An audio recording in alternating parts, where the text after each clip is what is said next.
Alright guys, part 2. So last time in part 1, he really discussed the two requirements of vibrato, which is the fingertip being directly on the string alone, and the second one, which was the wrist being straight to facilitate that. Alright, now today we're going to cover the goal of vibrato and actually how to get that done so you get an amazing vibrato sound. Now the goal of vibrato is generally to have the fingertip roll back and forth on the string so that it creates a bit of a sharp and flattening sound, which makes a vibrational kind of sound, right? And that being said, there are about 3 general ways to do this.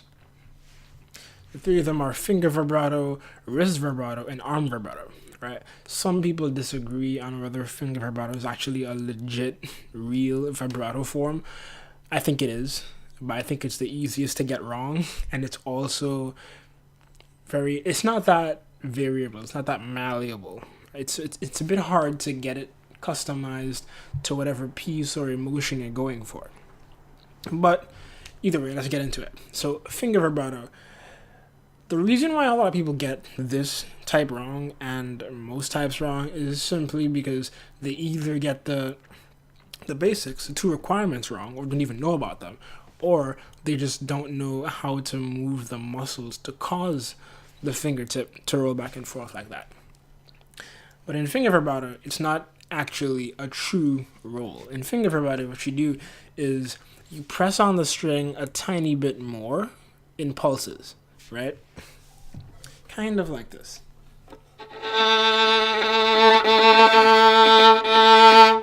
It sounds okay. It's not the best type. It sounds okay.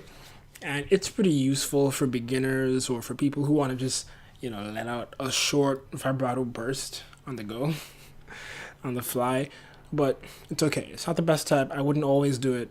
I wouldn't recommend you always do it either. It's okay. All right. The key to really getting all vibrato types well is understanding the whole pulsing idea.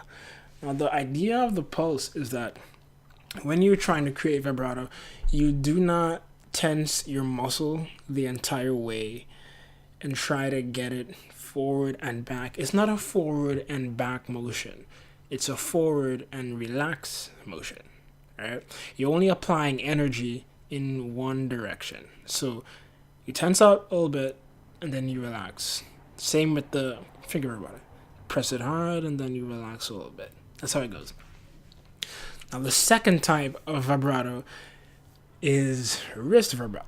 All right. Now this is my personal favorite. I like it because it's very, very variable. You can make it more or less impactful, more or less obvious, or subtle, or however you want it.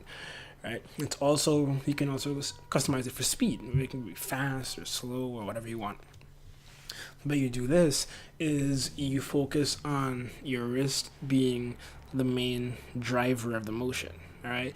You have your finger in place and you just bring your wrist up. You tense your wrist up using your forearm muscles, and you relax it just like that. You're tensing and you're relaxing. So it sounds a bit like this.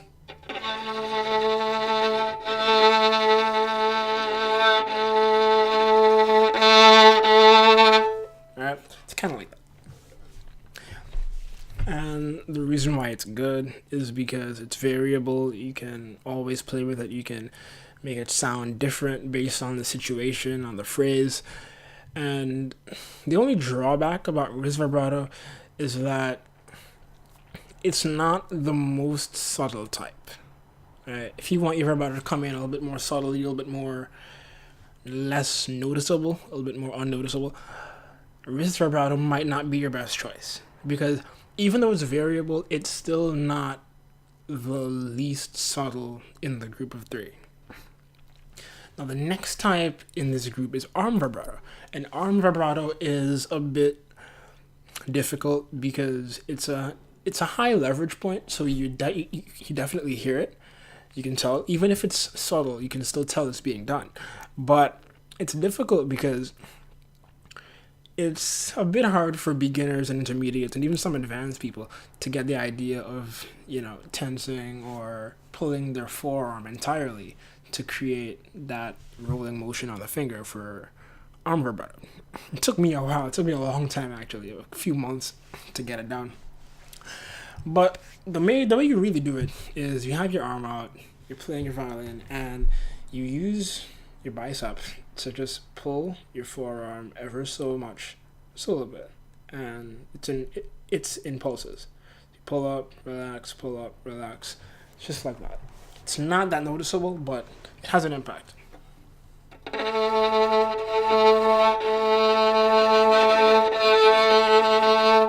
It sounds a bit like that. All right, so arm vibrato, you need to use your bicep and pull your whole forearm. For wrist vibrato, you need to use your forearm and pull your wrist up a little bit. And for finger vibrato, you just use your finger and you just press a little bit more on the string in pulses. It's a tiny bit though. Most people overestimate the pressure on finger vibrato, and it just sounds like you're just pressing too much. It sounds really weird. It sounds kind of like this. It sounds kind of like. It sounds like if you don't know how to play the violin in the first place. It's annoying, but avoid that. It's not as much pressure as you think, and when you work on those three, they will take form. But that is the basic idea of how to really get a quality vibrato in all three types. Now, I actually go through this in depth in the Supreme String Secrets book. If you want to get that, you can go ahead. I'll put the link in the description. But that's mainly the basic idea of vibrato, right?